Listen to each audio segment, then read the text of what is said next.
ሰይጣን ትዳሬን ሊፈታ ነው፣ ከመንግስተ ሰማያት ሊያወጣኝ ነው። ትዳር እድር አይደለም፣ ገብቻ አልወጣበትም ብላ ማሰብ አለባት። ትዳር እኮ እድር አይደለም። እድር ነው እንዴ ትዳር? በሉ ንገሩኝ እንጂ። እንግዲያውስ ልንገራችሁ፣ ጥገቡትና አረፉሽ። ጥገቡትና አረፉ ማለት ትዳሩን የሚፈታ ሰው ሃይማኖት እንደሌለው ነው የሚቆጠረው። ለምን እስኪ በሉ፣ ለምን በሉ፣ ለምን በሉ። ምእመናን ስትባሉ ደስ አይላችሁ? በሉ ንገሩኛ። ምእመን እግዚአብሔር በኩሉ ቃሉ፣ እግዚአብሔር በቃሉ ሁሉ የታመነ ነው ማለት ነው። ምእመናን ማለት ታማኞች ማለት ነው። አያችሁ እንዴት ያለ ስም እንዳለን ማለት ነው። እሺ ምእመንነት ያጸድቃል አያጸድቅም? በሉ የሚያጸድቀው ምእመን መሆን ብቻ ሳይሆን ምእመንነትን በሉ ማጽናት በሉ እንጂ። እሺ ቄስ መሆን ያጸድቃል አያጸድቅም? የሚያጸድቀው ቄስ መሆን ብቻ ሳይሆን ቄስ መሆንን እሺ ማግባት ያጸድቃል አያጸድቅም? በሉ ያጸድቃል። ለትዳር ከሆነ ልትጸድቁ ነው ያገባችሁት። እውነታችሁን ነው።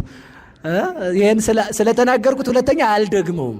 ለማንኛውም ትዳር መጽደቂያ መንገድ ነው፣ መረዳጃ ምናምን ብቻ አይደለም። አልመጣም እሱ ጋር። የሚያጸድቀው ምንን ማጽናት ነው?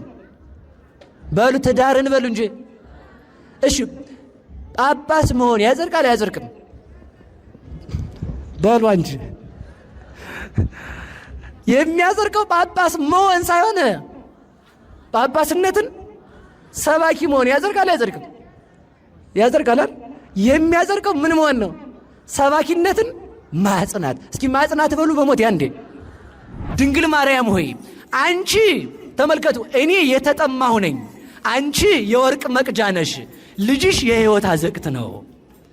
ተመልከቱ፣ ድንግል ማርያም ሆይ አላት። ተመልከቱ፣ እኔ የመለኮትን ዕንቁ ለመግዛት ነጋዴ ነኝ፣ አንቺ ደግሞ መርከብ ነሽ፣ ልጅሽ ደግሞ የደግ ነገር ሁሉ ባለጸግነት በውስጡ ያለበት የማትረፊያ ስፍራ ነው።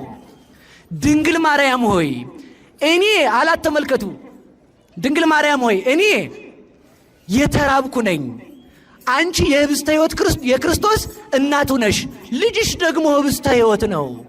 ድንግል ማርያም ሆይ እኔ ዳገቱን ለመውጣት አላት፣ የመጨረሻዬ ነው። ዳገቱን ለመውጣት ወደ ብርሃን ስፍራ ለመግባት የቸኮልኩ ነኝ። ልጅ አንቺ ደግሞ ዳገቱን የምወጣብሽ መሰላሊ ድልድዬ ነሽ። ልጅሽ ደግሞ ልብ ብላችሁ ስሙ፣ ለተገፉ ሰዎች መጠጊያና የደስታ ሁሉ መገኛ ነው።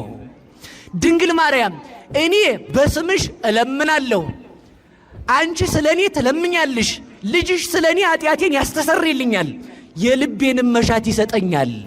ድንግል ማርያም ሆይ እስኪ በሉ፣ ድንግል ማርያም ሆይ በሉ።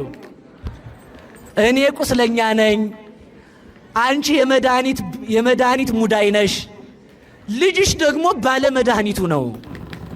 ድንግል ማርያም አንቺ በሉ ሁላችሁ እስኪ በሉ፣ የመጨረሻ ነው። በቃ ይሄን ላቋርጠው ነው። ድንግል ማርያም ሆይ በሉ፣ አንቺ የሽቱ ሙዳይ ነሽ፣ እኔ በኃጢአት የሸተትኩ ነኝ፣ ልጅሽ ደግሞ ምንድን ነው? ሽቱ ነው።